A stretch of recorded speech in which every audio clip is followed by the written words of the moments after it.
dhiira akkamiyyuu jaallanne bultii kennaaf nu ta'a. Dhiira dargaggeessa lafaa dhufaa jiru moo ka xiqqoo qa'aje uf yaani jechuun hin jira miti. Roozaa waa'ee Roozaa fi waa'ee Muktaar dabalatee akkasuma ijoollee keenya shamarran lafaa dhufaa jiraniif maaltu barbaachisa kan jedhu waliin ilaalla. Maaliif dhiira akkamtu ijoollee shamarraniitiif ta'a? Dhiira akkamtu bultiif hin taane? Daa'ima ta'ellee fi mootuyyuu bultii ofii kaayyuu wallaalle hin jiru. Haa ta'u garuu mootuyyuu dhimma Roozatii fi dhimma Muktaaryuu kan laalu ta'e as keessatti shamarran dhiira akkamiittu isiif ta'a? Dhiira akkamiittu bultii isiisan qabee deema? Maatiin hoo asirratti maaliif nama xiqqoo lafa buute ilmoo isaaniitiif barbaadan? Sitti obboleen kee ilaala. Maaliif ilmoo isaaniitiif nama xiqqoo lafa buute barbaadan? Akka hubadhetti jechuudha. Assalaamu alaykum warahmatullahi wabarakatuh. Jirtu akkam nagaa keessan fayyaa keessatti jecha.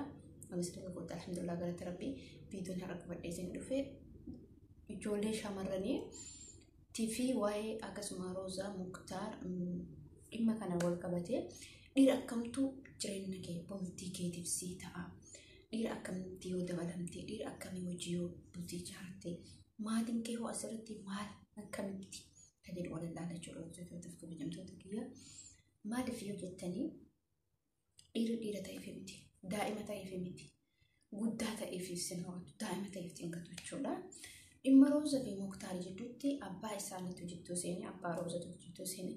Garuummoo asirratti nuti jireenya maatii keenya otoo ta'u jireenya mataa keenya illee beekuu qabna. Obboleen kiyya jireenya mataa keenya kan jedhu ati buruuf jiraachuu barbaadda. Nama san jaalatte taananii immoo namni sun si jaalate taananii keessattuu dhiirri shamarree takka jaalate taananii kalas waan dhumate dhiirri keessattuu shamarree takka jaalate taanan isa kamtu miidhama? Shamarran ofii iseeti dhiira jaalattutu miidhama jechuudha. Otoo jaalattu dabarsitee yoo nama san jaalatte ni miidhamti. Namni sun dhiirri sun immoo iddoon qabuuf nama akkasiiti. Namni tokko akkasitti fudhatu. Otoo beekan immoo isa santu iddoo qabaachuu malaa jechuudha. Kanaaf nuti hoo kan jedhu waliin ilaalla. Maaliif yoo jettan nuti ijoollee shamarranii jaalala keenya utumaa dhiira jaalannuu of keessatti qabachuun dirqama keenya. Akkamitti of keessatti qabatta? Baaftee nama sanii of kennuu dhabuu, otoo beektu of qusachuun maaliif isa samadaaluuf hangam si jaalata, hangam iddoo si qaba. Fakkeenyaaf Muktaar yoo fudhanne Muktaar akka nama tuqaa eeggatutti jechuudha. Jadiid hin araarsinaa abbaa Roozaa bira dhaqnee araarsine jedhee miti. Muktaar jidduu sanatti akka nama tuqaa eeggatutti fiigee biyya gale. Fiigee ka biyya gale dafee mucaa bute. Maaliif karaarra jira jechuun kufuuf qarqara gubbaa jira. Karamiin harkaa bakka yaada akkanattu naa dhufe akka yaada kootti. Maaliif abbaan isii suni yoo Muktaar isii ka jaalatu ta'e waan feete yoo Roozaan ka qabatu ta'e Muktaar isii jaalate taananii abbaan isii waan tokko gochuu hin danda'u. Tokko maalinni jaarsi waan fedhe nama nyaachisa. Jaarsa biraan ta'u abbaa Roozaa. Roozaan balleessaan isii tokko abbaa isii kana waa haala amala isaa erga kan beektu ta'e ka'umsuma otoo waa'ee mucaa kana jaalala mucaa kana keessa seentii miidiyaa of hin beeksisinitti haala abbaa haadha ofii waan beektu. Roozaan garuu nama miskiina turte. Maatii ofii sirriitti jaalatte nama maatii ofii kabaju. Ammas kabaju abbaa isiitiif carraa ofii dabarsite. Garuu katabbii rabbii malee ta'an. Nuti hoo asirraa maal barannaa?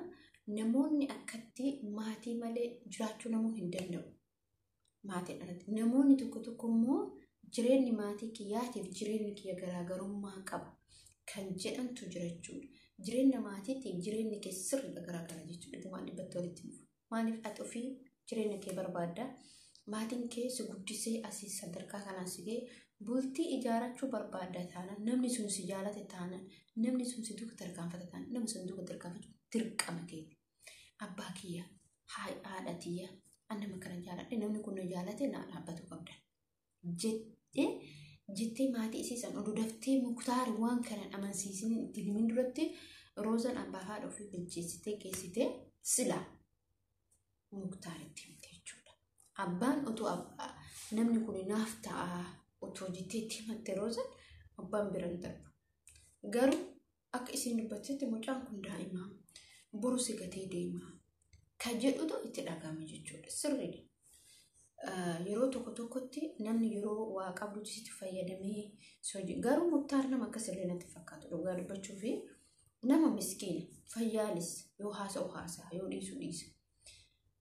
Karaa imootuyyuu otoo Roozaan ilmoo qabdu duuka tarkaanfachuun isaa hedduu dinqisiifadhe. Maaliif nama gaarii ta'uu isaa jechuudha. Hundumaafuu imootuyyuu carraramaanii rabbii waliin katame. Roozaan fuuldura keetiif jireenya kee fuulduraatiif uf jijjiiruu qabdi dirqama.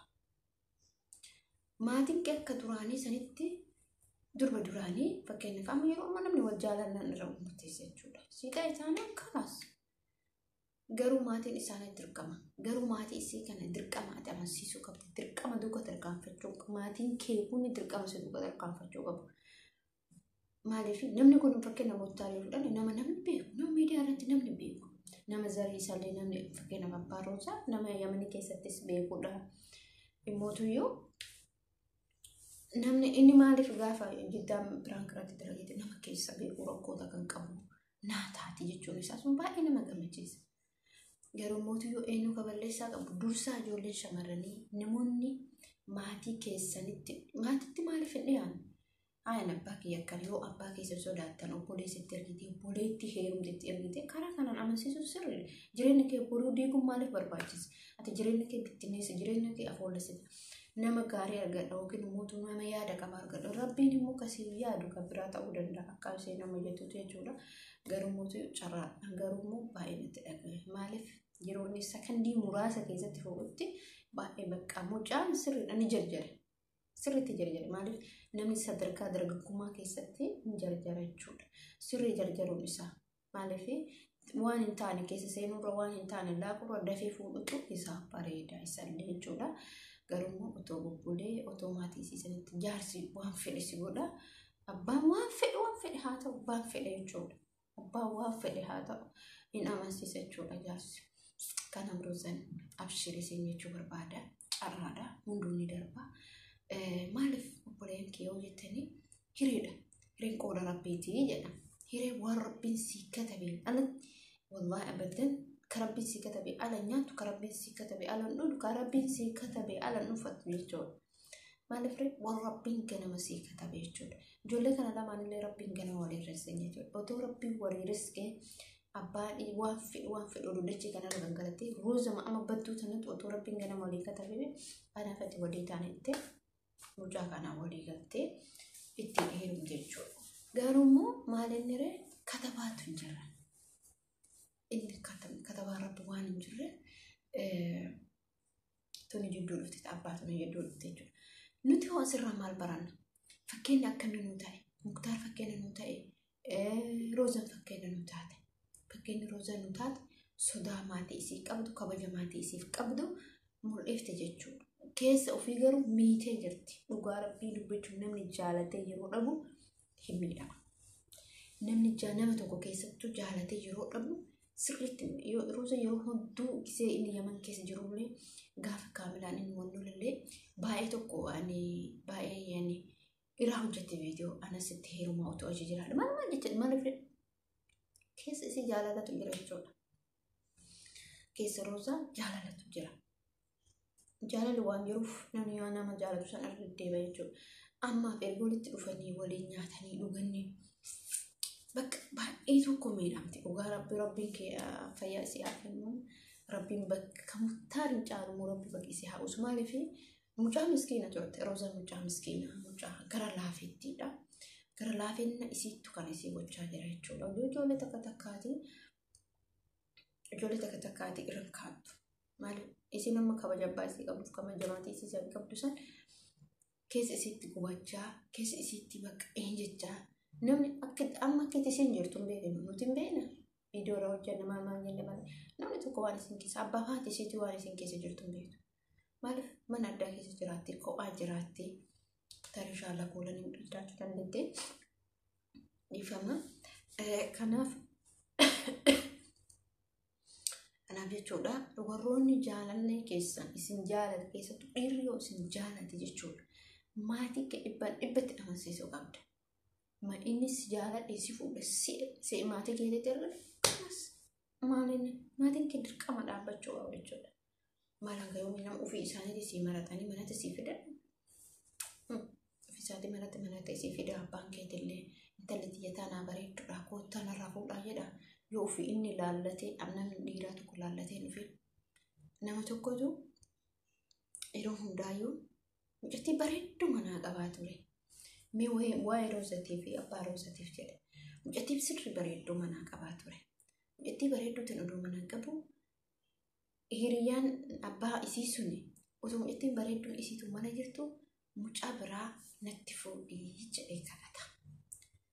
Maalifree intalli tun ofii akkana bareeddi mana jirti ta'isaati. Namni sun immoo haftaamidha qabeenya qaba. Garuu immoo otoo intalli isaa bareednitu mana jirtu abbaa mucattii kanaatiin maal jedharee mucattii dubara biraa natti fuudhi jedhee dubara biraa laallatee dubara san akka inni itti fuusisu taasisa. Sunis haa ta'u milkoomni. Maaliif kana jedhe isinitti fakkaata? Hanga fedhe yoo ta'e abbaan ilmoon tiyya bareedduudhaan narraa fuudhaa koottaan jedhu. Namni suni otoo fakkeenyaaf akka qabeenya namni sun qabuuti odoo akka bareedumsa mucattii sun bareedduu ta'e odoo immoo akka hiriyyummaa walii ilaalaniiti abbootiitu matanaa yoonaa kenni mucattiin bareedaa jechuun ni danda'a. Garuu immoo ta'inni kadhatu suni san hin geettu. Garuu immoo maalinree haala amala isiittu san caaluu danda'a. Inni abbaan ilmoo ofii tana nama gaarii oduu hawwuu intaltii narraa fuudhu jechuu abadan hin danda'u. Eessumatti illee hin jiru hin danda'us jechuudha. Maaliif isin jedhu obboleen kiyya abadan hin danda'u. Hin jiru waan akkasii jechuudha. Obboleessumti obboleettiin tiyya bareedduudha kooti fuudha abbootii taatee kan jedhu hin jiru. Yoo namni ofii ilaallatee naa taate mucattiin tuni obboleettii teetii mucattiin tun ilmoo keessanii naa kenna jechuu danda'a jechuudha namni. Garuu hin jiru. Carraa ilmoo keessanii warroonni abbootillee qabuun ni ulfaata. Maaliif walaa hin ulfaata? Hireen isii erga dhuftee hiree isii dhuftee kanarratti muutuyyuu irratti abbootiin jabeessanii ilmoon tiyya gaarii argatti, ilmoon tiyya bakka gaarii seentee, aanaa gaarii seentee fakkeenyaaf akka naannoo Arsiititti jechuudha. Irra guddinni maal laaluu? Isii tana otoo hin taane zarii isii san laalu. Akka aadaa Arsiititti zariin isii akkamii jedhanii zarii isii san qoratu malee mucattii saniin dhiisanii jechuudha. Yoo ijoolleen lama wal jaalatti fakkeenyaaf akka aadaa Arsiititti zarii isii san gaafatan zarii isii tun akkamii ka jedhamu jechuudha. Maaliif zarii Arsiin jechuudha. Arsiin hamma zarii qoratutti malee dubartiin fuutuu tana beeka. Aadaa isaanii jechuudha. Zariin isaanii maali qoratan? Intala eenyuti? Intala akaakayyuu eenyuti? Intala beeluuti? Maal jedhame? Zariin isii qoratamee boodarra mootuyyuu irra gaama akkasitti fuudhatama jechuudha. Kanaaf malee akkuma isin namni wal jaalatullee sirrii ilaa biyyaan ballee yookaan jiraatota ijoollee tokko garuu ofii isiiti of gooti malee akka aadaa Arsiititti warri isii suni eessa? Zariin isii suni maali? Kan jedhamu santu dhufa. Akkasitti malee anamma wallaahi hin beeku. Muktaan achi keessatti dubbate maaliif fuuta Roozaa gaafa jedhan keessa beeka waan isii beeka jedhe sirrii nama beeku. Aadaa Arsii keessatti waan akkasiitu jira obboleen kee hin qoratanii isin jechuudha. Isin galee qoratanii zarii isiisan qoratanii akkasitti mucattii san fudhatanii galan jechuudha. Isinillee yoo isiin badduu ta'e zariin isii sun gaariidha. Boontalli tun gaarii bira geetteellee gaarii bakka hin jiraamate isin hagala. Waan akkasitti jechuudha obboleen kee. Kanaaf nuti mootuyyuu waa hunda keessattuyyuu uf eeggannoo gochuu. Garaa dhiiratiinis garaa dubartii shamarraniitiinis yaani jechuun bitaa mirga keenya ergachuun dirqama keenya. Nama jaalanneef immoo yoo ka jaalatu taate ati ammallee nama sanii duuka tarkaanfachuun dirqama keenya jireenya kee bulu waan ta'e. Carraan si darbaban carraan ni darbanii buuta hoo hin dhufu. Hanga hoomii maatii kee bira ta'e. Hanga yoomii uffata istaayilii uffataa qayyartee bashannata. Ilmootu jiran argachuun nurraa barbaachisa. Kanaaf carraa keessan ijoolleen shamarranii carraa kee hin dabarsin. Carraa keetitti fayyadamee jireenya biyya ambaa kanatti illee qusaasatu ni ulfaatama.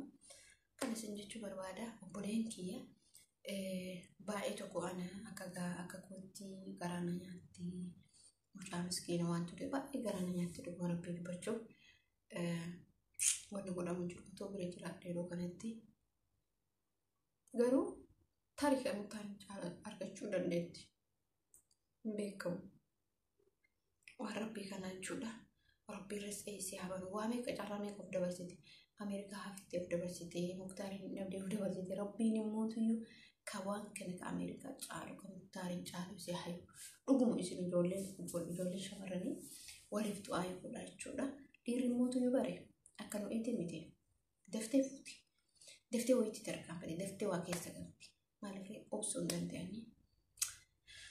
Isin jechuu barbaada hordoftootaf kabajamtoota kiyyaa viidiyoo kiyya kana mootuyyuu yoo isinitti tole laayikii sheerii sabiskiraayib godhaa komentii barreessaa na jajjabeessaa akka yuutuubiin kiyya kun guddatee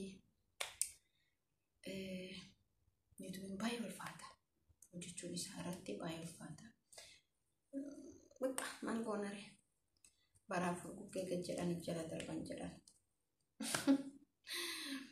Kanaaf wanni isin jechuu barbaadu kanuma warroonni yaada qabaatan warroonni keessa qabaatan warroonni seenaa garaagaraa qabaatan warroonni mudannoo qabaatan warroonni seenaa qabaatan nu barreessaa hundi keessanuu isin eegganne isin jedha. Assalaamu alaikum warahmatullaahi wabarakaatuh.